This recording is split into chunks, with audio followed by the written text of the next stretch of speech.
gone away from being like a militant atheist to being more of like a, oh, all right, I'm agnostic, or I'm not quite sure what's going on. And then what changed it for me, like the moment that I'll, is for the rest of my life, if there's like a few flags that I had to pin down in my life, like if you were like, hey, you get a few moments that were the moments that defined your life, this would be one of them, probably the most important one. But it was the day that my daughter was born. And you know, I was like, I was a real degenerate, and I was a comic on the road and living a crazy lifestyle. And I I met my wife in I met her in 2016, but we started dating in 2017, and she was just like the best chick I've ever met, and still to this day is the best person I've ever met. She's just incredible. Like everyone who knows my wife knows this too. I did far better than I deserve. And she's just and she's just like, she's beautiful and hilarious and brilliant and just like this incredible person. And we fell in love in a way where it was just like, my life is going to be about being with this chick. And we got engaged, we got married, and the day we're having our baby, and for people out there who have kids, it's like when you have your first, it's kind of this crazy magical experience. Your wife's pregnant, and you don't have any kids at the time, so you're just there, the two of you, like waiting, and you're excited for this moment of like, we're about to have a baby. And the last few months and the last few weeks take forever because it's like, it's about to happen. And so we're at the hospital, and my wife ended up having a very difficult delivery. But this was even before any of that happened. It was when the anesthesiologist came in to give her the epidural, and she was like debating having a natural childbirth without it, and then the pain, she was just like in so much pain that I was like, I think you should just get the epidural, like whatever, it's fine. And she was like, yeah, okay, we'll just do that. So the anesthesiologist comes in, and he was and I had read a little bit about this, but his rule, which isn't true for all of them, but his rule was the father has to leave the room. It's like everyone has to get out of the room, because it's a very particular thing. Like they do like the thing through your spine, and if they fuck up at all, you could be paralyzed for the rest of your life. It's like a very thing, and it's difficult because you're having contractions already. So like if you shake or anything like that, it can be it's a very like like delicate procedure. And I knew that.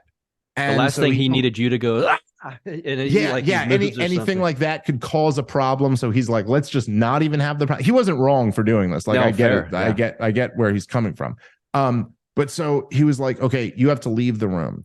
And so I left the room, and I was just I was out in the hallway at Lenox Hill Hospital on the Upper East Side of Manhattan, in the maternity ward there. And I'm out in the hallway, and I'm just aware that this is happening right now, and it's completely out of my control. And I just had this moment where I realized that that everything I've been thinking about for all of this time, thinking about like me and my wife are starting this life together, and we're having a daughter, and we're about to start this, and I'm so excited about this. And I just kind of realized in a moment that I could lose all of that.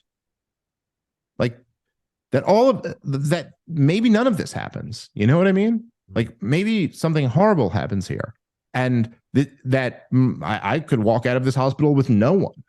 And that it's completely out of my control. That I'm this guy, some random guy who I've never met before, just kicked me out of the room, and I just left. And something's happening in there, and I'm hoping it goes well, but I don't know. And then I started thinking about all of the other variables that I have no idea about, like this is completely out of my control, and everything that I care so dearly about could all be lost. And in this moment where I just felt so like helpless and vulnerable, I just remember, like, it's so bizarre, like this feeling, and it all just like it's hard to describe it, right? it's almost like I felt myself kind of like expanding and expanding and expanding with this, like, oh my God, what could happen? And then it all kind of centered. And I just started praying to God. And like, I just started right away, I started talking to God. And I was like, dear God, please make sure that like my wife and my daughter are okay. And I started right away. I started just being, please God, please make sure they're okay. And immediately after that, I started saying, and if you do that, I promise that I will like be good to them, and I will do this, and I will stop doing this thing I'm not supposed to be doing, and I will do this, and I was like a list of things that I was like, and I mean, I've said it like this before, but I remember, so I was just standing in the hallway, and I started like tears started running down my face, and like nurses and stuff are passing. It's a hospital, a lot of shit's going on. But like in my mind, I was like on my knees begging to God. I wasn't actually like clasping my hands or anything. I was just standing there against the wall. Probably if someone had seen me, like at that point, you'd been like, what the hell is going on with that guy? He's having a nervous breakdown or something. Anyway, so that happened. And then my wife ended up having I think 17-hour delivery. A lot of complications came later throughout the day, and I talked to God a lot more throughout the day. There were a lot more moments like that. And then my daughter was born, and everything was fine. But then like the next day and the next day and the next day, I just kept thinking about that. And I was like, man, what the hell was that? Like, what was that? I couldn't just like pretend that didn't happen and go back to living my life the way I was. I was like, wait a minute. So even me, as someone who wasn't a religious person, when shit really hit the fan, like when it really mattered, not only did I immediately start talking to God, but I immediately knew what God wanted me to do.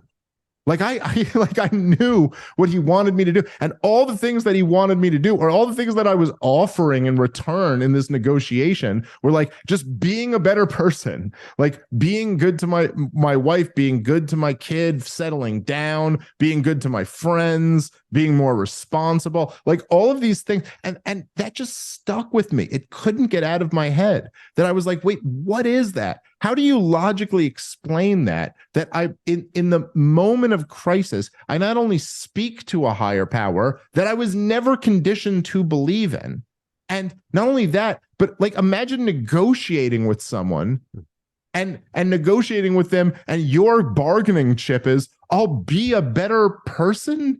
Like why would you expect that would be the thing? But yes. I knew it was the thing. Yeah. Like I knew that, and it was something that just like connected me to some like just a truth that is on a different plane than like what I could logically argue to you, or what I could win a debate about, you know, like, and since then a day hasn't gone by that I haven't like prayed to God in some way. And then of course with my son, you know, which was a whole different thing. We had like major complications with him. And in that situation, like just talking to God got me through it. And I just, ever since then, it's just been something that it was almost like I understand there's probably still an atheist out there who could listen to this and be like, yeah, well, I'm not convinced because that's not enough evidence to like actually prove something. And you're right. Yeah. I can't prove it. Yeah. But I know, like, I just know that that's kind of like carried me through what my life has been.